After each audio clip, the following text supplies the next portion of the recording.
ನಿಮ್ಮ ಮಗ ಬಹುಶಃ ಒಂದು 15 ವರ್ಷ ಹೋದ್ಮೇಲೆ ಈ ಕ್ಲಿಪ್ ನೋಡ್ತಾನೆ ಅಂತ ಅಂದ್ಕೊಳ್ಳಿ, ಅಥವಾ ಇನ್ನೊಂದು 2-3 ವರ್ಷಕ್ಕೆ ನೋಡ್ತಾನೆ ಅಂತ ಅಂದ್ಕೊಳ್ಳಿ. ಒಬ್ಬ ತಂದೆಯಾಗಿ ಏನು ಬೆಸ್ಟ್ ಒಂದು ಸಲಹೆ ಏನು ಕೊಡ್ತೀರಿ? ಅವನು ತನ್ನ ಡ್ರೀಮ್ಸನ್ನು ಫಾಲೋ ಮಾಡಬೇಕಷ್ಟೇ. ನನ್ನ ಆಸೆಗಳು, ನನಗೆ ಆಸೆ ಇರೋದು ಅವನೊಬ್ಬ ಪೊಲೀಸ್ ಆಗಬೇಕು, ಇಲ್ಲ ಆರ್ಮಿಗೆ ಆಗಬೇಕು. I want to see him in uniform ಅನ್ನೋದು ನನ್ನ ಪರ್ಸ್ನಲ್ ಆಸೆ. ಬಟ್ ಅವ್ನಿಗೆ ಏನಿದೆ ಗೊತ್ತಿಲ್ಲ. ಸಮಾಜದ ಚೌಕಟ್ಟಿನಲ್ಲಿ ಇರುವಂತಹ ಒಳ್ಳೆ ಕೆಲಸಗಳನ್ನು ಮಾಡಿಕೊಂಡು ಅವನು ಏನು ಮಾಡಿದ್ರು ನಂಗೆ ಓಕೆ. ಅವ್ನು ಏನು ಮಾಡಿದ್ರು ಓಕೆ. ಅವ್ನು ಈ wants to become a volunteer for something good, I am okay with it. I can take care of him.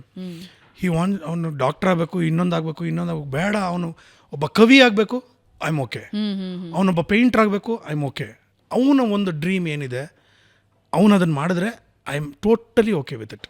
But ಏನು ಅಂದರೆ ಸಮಾಜದ ಚೌಕಟ್ಟು ಬಿಟ್ಟು ಎಲ್ಲೂ ಹೋಗೋಂಗಿಲ್ಲ ಅಂತ. ಅಂದರೆ I don't want him to do anything wrong or bad to the society. ಅದೊಂದೇ ನಾನು ಹೇಳೋದು. ನಿಯತ್ತಾಗಿ ಇರಬೇಕು, ಕೆಲಸ ಮಾಡಲಿ ಅಷ್ಟೇ. ಏನಾದರೂ ಕೆಲಸ ಮಾಡಲಿ. I think he will do it. Wonderful.